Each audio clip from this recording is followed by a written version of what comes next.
This is the part of the show, ladies and gentlemen, that's become a regular feature here at the Redmen TV, and this is called Two Liverpool Fans Gush over Ryan Gravenberch. It's a weekly occurrence, even if not bi-weekly occurrence at this rate. It's happening every single time Liverpool play a football match. We get to talk about how good Ryan Gravenberch is and how good he has been. By the way, who scored 6.6? Your ratings are broken. You cannot watch that man's performance there and say 6.6. Nonsense. How could Fotmo go 7.8 and then the one in the middle go 6.6? Yeah, so make it make sense. The math is not mathing, my friend. SofaScore ranked him at 7.1. Who scored 6.6? Fotmob 7.8 for Ryan Gravenberch. I'll look into the stats as to why he was given that 6.6. It was nonsense. There was a time when Alisson gave him the ball, rolled it out, just thinking, that's a bad ball. Oh no, it's fine. Yeah. He's turned around and he's currently gliding through the midfield. Time and time again, mate. He was outrageously good again. Again, mentioned before, this is becoming regular. We get to say this all the time, but he deserves it because he was fantastic again. Yeah, and I think the thing that I'm really liking in this game is when the ball comes into him, it's the short movements that then allow him to accelerate. And it's not even about the acceleration, it's about the way he just stretches open his legs. And as soon as he gets into his stride, you're not keeping up with him because you have to put the afterburners on to get back close to his position. And by that point, he's broke through the lines and he's on his way and he's setting us up on the front foot. They've changed the stats a little bit here. They've moved them to a 6.8. So maybe they realise. Maybe they're watching live. I've just told you the math. Errol, maybe there's someone from Who Scored might have been watching because it has just changed. It wasn't me who got it wrong. They definitely just changed this. So yeah, it's 6.8. But still, it's too low. It's too low. He was much better than that. He was, yeah. It's one of them, Errol. Where sorry to interrupt you there. I had to update the people. The ability to turn the ball from just comfortable possession into promising attack is brilliant. The ability to sniff attacks out, brilliant. The ability to find space when there's no space is brilliant. He is putting in like complete number 6, whatever you want to call it, double pivot, deep line play, whatever you want to call it. He's doing it absolutely fantastically. He looks like one of the most informed players, not only in Liverpool's team, but in the whole of Europe at the moment. There can't be too many midfielders who are as playing well as this guy. No, he's gliding, he's dominant performance as well, and it's not even he's not an enforcing type 6 in terms of the way that he crunches into people and schemes anything, but it's just his assured nature when he's got the ball, everything's so calm and composed about him. And I just think there's a level of, and an air of confidence. He's now starting to break into that aura mode where he's just got a bit of an aura about him, and you kind of know, like you said there with the Alisson pass into him, that's not going to faze him. He will still get yourself out of a tight situation. We might sit here and look a little bit uncomfortable because it feels unorthodox, but the way that he just manoeuvres his body and just glides through the lines, I think he is an absolutely phenomenal talent that is fully on display at the minute. He is operating at a very, very, very high ceiling for himself at the moment, and I just hope when a player breaks out like that and has that kind of breakout moment within a season or for a particular team, you just kind of hope that he can kind of retain that level of form, because for us that position was always going to be pivotal in whatever setup we was going to do this year. Whether Jurgen Klopp would have stayed, whether a new manager came in, that 6th position was the one that we were screaming out for, to have someone that we could bank on to be reliable in that position. And I think he's absolutely he's eradicated all of the doubters there, because provided he stays fit, provided he stays available and he stays as sharp as he has been, he will be absolutely fine to do that. You know, the big tests will come when he has to do it against the bigger teams, some of the bigger hitters across the the European game. But at the moment, the level that he seems to be playing at, he is head and shoulders above anybody, especially in the Premier League. But again, tonight in the Champions League, he just looks a different class, mate. And I said it a few times already, it is a little bit Yaya Toure-esque for me in the way that he does it. It's that stature, it's that tall, lanky, but he's got that little bit of pace, and he can just drop that shoulder and then still choose to just gallivant off into the opposition's half and make things happen. One thing that I would again like to see from him again a little bit more is when you get into that final third, you can do it. Do something with it then. Do you know what I mean? Make those things happen as well. Kind of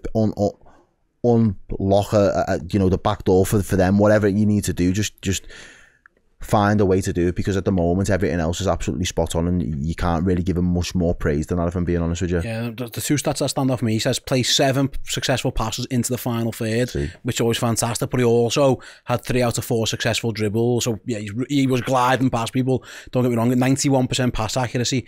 With the ball, he was faultless, but he also did his job without it, and I think that's important, because we're all seeing the how good he is on the ball, and it's helping Liverpool no end. It gets them out of tricky situations, it gets them on the front foot, but he's no mug without the ball. He's in the right place. He doesn't look like one who's always slide tackling or going to be on the floor. He doesn't want to do that. That's not really his game, but he doesn't have to do it. It's intelligence then, I think all 3 of them actually, and his mates help him in this regard, they stand people up, they close down, they hurry and harry. Szoboszlai does a lot of running, and it helps him out. Mac Allister does the same, but the balance that he provides in the fact that Liverpool want to do this patient approach. They don't want to be as gung-ho, completely fine. Less risk-averse. It feels like the risk-averseness at the moment is actually giving it to Ryan Gravenberch in what could be a compromising position. And picking moments. Trusting his ability to get out of it. Like Alisson will roll on that ball because they know he'll look after it straight away. Like they're not scared to give him the ball. He's the one actually. I think the passes into him in our third are really the only risks we take at the back, and he's proven, just give me the ball. They can't take it off. We 3 of them can be on me, and I'm away. And that's one of the most impressive things. It's people think that he's the trigger, like the way teams are setting up. He's the trigger. So when the ball goes into him, let's try and press him with a couple of men. But it hasn't mattered which teams faced up against him so far this season. We've seen him week in, week out, goes past within one sequence. He's ghosted past 2 or 3 players, and the people will be on YouTube and Twitter and the social media doing clips of that from now to the end of the season, where you can see it there, that he just glides past a couple, and he's not just beating the man that's meant to be marking him. You know, if there's a 10 sitting there, it's not just that, there's 2 or 3 people that he's just completely taken out of the game. And I think the more the players start to see that and gain that confidence again, it becomes that bit of an aura, and just think, wow, he is that guy for us. I think they will start to be a little bit more in tune to, that is really our trigger. They think they're triggering us, but we're going to reverse it, and we're going to do the Uno reverse card, and all of a sudden it's almost like a trap. We're going to set yous into it. It's absolutely that. Liverpool know what they're doing. They want to draw players in, and if the goalie's holding it and they're not going to press him, they'll give it to Gravenberch. And when they go, that one when he just... It's like, I'm trying to think, it's a bit like... It's Thiago, it's like Thiago, he goes to the outside of his foot and then drags it back in and then just breaks through into the space. He's got the ability that Thiago never had as much of, because he's so quick and the stride pattern so long.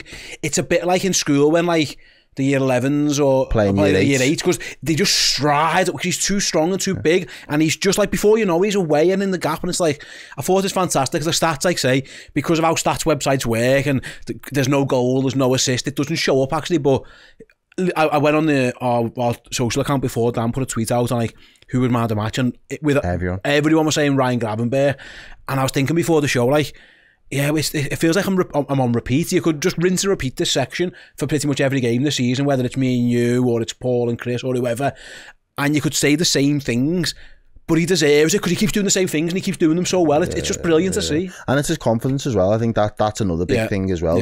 The belief that he now feels that I'm that guy. And his teammates have that in him. Yeah. His teammates have that in him. I remember that at the last game, Ryan's won again. Behave, Ryan, stop showing off. Like, they all know this guy's got something about him, and everyone's...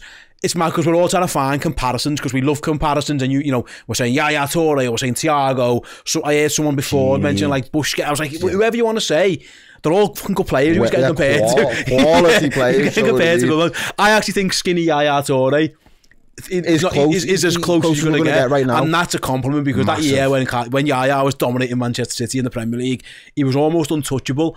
He was a bit more physicality in terms of his size and his strength, but Ryan Gravenberch's almost like a little bit wiry, but he's certainly got the strength and the speed and the ability and the class. Like, we keep waxing lyrical about him, but we have to keep doing it. He deserves it, yeah. While he's in this vein of form, I want it to be something that is like, you know, we have them conversations at like start of season or with certain players, and you say, right, come in here now, you play a good game, we're waxing lyrical, we're getting really excited all the time, but that's the standard now. And then they're out of the team again, they come in, there's a little bit of a dip, it's not the same level of performance, then it takes them another couple of games to get back up to speed, and you think, yeah, back to that's the standard again. We've said it from The first game, Ipswich, we look good. In that second half, we look like a completely different team. He's at the hub of it. Everything that we're doing, running through him. And I remember saying, that's now the standard. Do you know what I mean? Like, if you can set that, there are still going to be questions. People are still going to be clamouring for a number 6. But that is, if you can put those level performances in over the course of a season, we'll be all right. He's went, yeah, sound, hold me beer. I've got it. Like, I've got you. And I think that from a fan's perspective, again, just kind of gives us the breathe a little bit of a sigh of relief that, you know, we need to keep this lad fit. We keep him fit and he is gonna be the foundation, because there's a foundation and a bedrock of having a good solid defence, but what he does, and then you can have a screener in front of that can really just mop up and just keep things ticking over, give it to your more creative players, give it to your players that are a little bit more forward thinking. He's a bit of a cheat code for me because he's a springboard. Yeah. What he allows us to do is basically accelerate from our third into their third via either those stride and runs that he makes, or those passes, as you said there, the stats are showing, the passes into the final third. He gets us 20, 30 yards up the pitch in the space of 6 to 7 seconds, and he's doing it consistently and ghosting past players. So I think it's still a couple of, we're still a little bit of fine-tuning. I think the fine-tuning comes from how players are reacting in those moments to what he does in his movements, and as soon as they get on the same wavelength to say, oh, Ryan's done it again, I need to be here and I'll pick up the ball, I think we're going to be cooking. And I think the other numbers that you said that, you know, slightly mark him down, the assists and the shots, I think they will slowly start to drip feed into his game as well, because the other players will believe it's going to happen. He's going to break into that space at some point. If they can identify the space and he's identified and on the same wavelength, something's going to happen as a result. I can almost guarantee it. Yeah, fingers crossed that is to be the case.